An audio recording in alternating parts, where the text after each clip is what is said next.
পানি আছে এটা সমস্যা নেই আসছো ছাড়িয়ে দিছে মানে রোদ পাই না পানি যখন শুকিয়ে গেল পানি পড়ে গেল দেন এটা আবার আগে পানি পড়লো, হ্যাঁ বৃষ্টি ফোঁটা পড়ছে। এখন হচ্ছে কি কাপড় সেফ জায়গায় চলে গেছে। সেফ জায়গায় চলে গেল। এবার মুছে দিলাম বৃষ্টি চলে গেল, রোদে শুকিয়ে গেল বৃষ্টি আর কি। আসে না তো। এই গাছ। আচ্ছা, যে স্মার্ট হোম কন্ট্রোল সিস্টেম আর কি। তো এখানে হলো আমাদের তাও একটা ওয়াইফাই আছে যে আপনার কন্ট্রোল করার জন্য, ওয়াইফাইয়ের মাধ্যমে কন্ট্রোল করতে হবে, অনলাইন থেকে আর কন্ট্রোল করা, যেটা নামে একটা ওয়াইফাই ক্রিয়েট হয়েছে এখানে।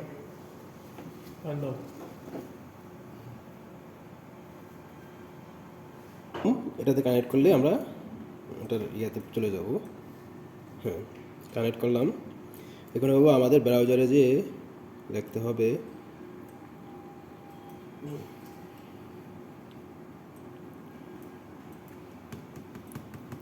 এটা হলো মনে করেন যে আমাদের অ্যাড্রেস 192.168.4.1, ঠিক আছে।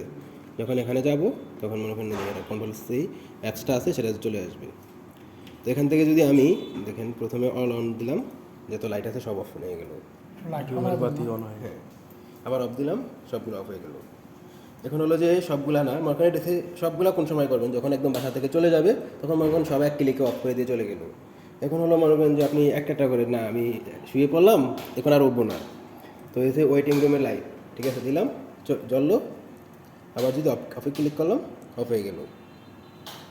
তারপর হলো কি গেস্ট রুম, এই যে পিছনে এটা কি গেস্ট রুম, সিঁড়ি দিয়ে উঠে যে প্রথম রুমটা ওটা হলো গেস্ট রুম, ঠিক আছে। তারপর হলো সিঁড়ি, সিঁড়িতে দিলে এই যে সিঁড়ির লাইটটা জ্বলে গেল।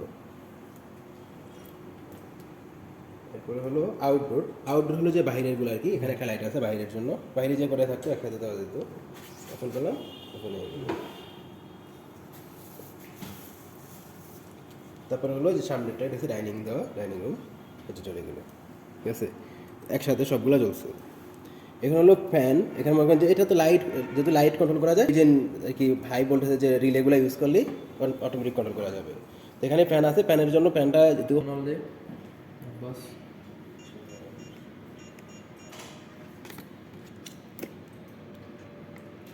সফটওয়্যারের মাধ্যমে কন্ট্রোল হয়, তো এভাবে হচ্ছে অন্য সফটওয়্যার ডিজাইন করা যাবে।